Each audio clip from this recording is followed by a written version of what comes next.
Hi, I'm Deb Hatch, the La Jolla Playhouse prop supervisor. Let's identify a prop. Let's say that you bought a house or rented a new apartment. Everything that you're not wearing is a prop. So the scenery is basically the walls and the ceiling and the floor, and we're responsible for everything in that you're not wearing. So I have a process that I go through for every play. I'll read the show, I'll start making notes, taking lists. This is what a script looks like when I get it. And I'll go through and I'm kind of a detective really. I'll highlight things that I think may or may not be props or are referring to props. Hopefully I'll have gotten some information from the designers. Sometimes I'll get drawings. Sometimes I'll get research images, like off the internet, for example. They'll send me links to things that I can look at. I was thinking about this chair, I was thinking about this refrigerator. So I will make a list and I'll put it into a file like this. And in this is the item and the status, meaning we'll have to rent it, build it, buy it, borrow it, the amount of money I think it will cost to pull that off, and the amount of hours I think that my crew will have to do this, need to do the project.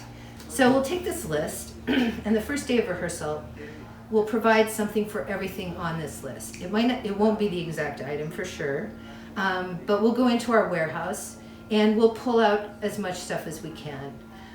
Put it into rehearsal so that when they walk in the door, it's a psychological effect where we're taking care of them.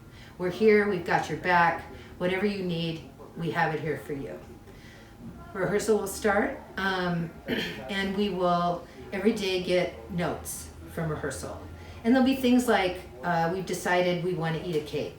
We've decided we want to break the chair over someone's head. We've decided, and I've gotten all these notes, so I'm not making this up. So we will respond then, my staff will respond.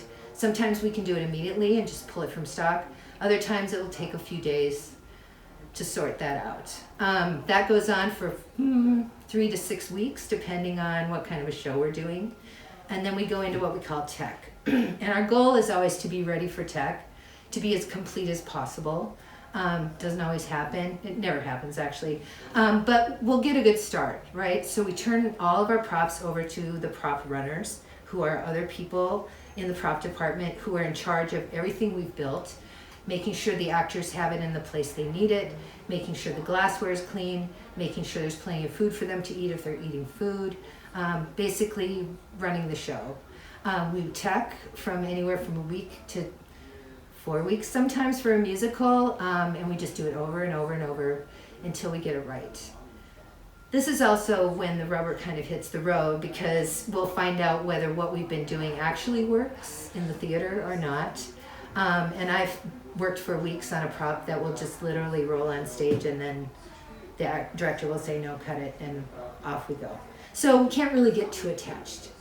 Then we open, and it's a big party, and we have a great time, and the audience comes in, and they love it, and then it goes on, or we put it back in stock. So I want to just talk for a second about the different kinds of things that are props, and I've assembled kind of my favorite kind of props to talk about. Everybody wants to hear about the burgers from Margaritaville. Margaritaville was a Jimmy Buffett musical that we did a couple years ago. And there's a song in it called Cheeseburger in Paradise. And it's, as you can imagine, it's a giant dance number. And we had to have 200 plus burgers. So we try to avoid real food and liquids on stage. A lot of times there's actor allergies. A lot of times people are vegan and they're supposed to eat a cheeseburger. So there's, they attract insects, they go bad. So in order to provide 200 burgers in different stages, we decided that we would cast it. And there's a process called molding and casting. My very brave staff went to In-N-Out Burger and purchased a burger to use as reference.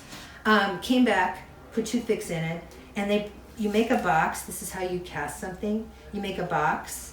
And this is a type of resin that you pour into it. And you close it back up and then wait. And the next day, you come back and you have a positive. So then you pour a different kind of resin or foam into it and wait. And you end up with something sort of like this. So if you could feel this right now, you would go, hey, that feels like my couch cushion at home. Well, it's the same stuff. So we made, well, actually the first one failed. It separated and was about this tall. So they had to go back the next day and get more burgers. They came back, put toothpicks in it, froze it, and realized that that was the way to get the real cast. So it comes out looking like this, and then they all had to be painted. And there was a different situations in the song. They had to do a big dance number with them. They had to put condiments on, so this one's top's removable. They had to take a bite out of it. And again, we didn't need to use real burgers at all because we had these hidden upstage, like say down here. And so they would pick this one up off the stack, hide it down here. Actors are better at this than me. Take a little bite, and then a little more is eaten out of this one. Another cool thing for Margaritaville were these drinks, as you can imagine, or not imagine, but there were a lot of drinks in there. At one point I counted them up and there were over 60 drinks on stage or off stage waiting to come on. A lot of margaritas, some vodka, and this is a bourbon or something like that. So what this is inside is candle gel, like you could get at the craft store. And we melt it down, and then when it hardens, it looks just like liquid, but it's not. Again, liquid's very dangerous on stage. If anybody spills, someone can slip, it's bad news. So as much as possible, we try to use fake stuff. So you can buy these fake ice cubes, and this was a little lemon peel sliced off of a plastic lemon. So this, again, talking about these resins, this is yet another form of that resin. So this is our warehouse. We're super lucky to have this. A lot of regional theaters don't have them. And we do have quite a backstock. As you know, we've been in business for about 30 years. So some of these props are antiques, literally. The beautiful thing about having all of this stuff is that when we start rehearsals, we can come in here and pull things that aren't necessarily the actual item, but we can use them to determine what the item might be when we get to the stage. So, for example, behind me you'll see some sofas. We have different sofas from different decades, different sizes of sofas, so we'll send the most appropriate one into rehearsal. They can use it, and we can determine from then on where it should go. There's different things that you need to do to a sofa to make it actor friendly. One of it is usually to put boards, make the cushions really stiff so they don't sink too far down in. It's not very elegant for someone to try and get out of a sofa and they can't. So a lot of times those are hard as rocks.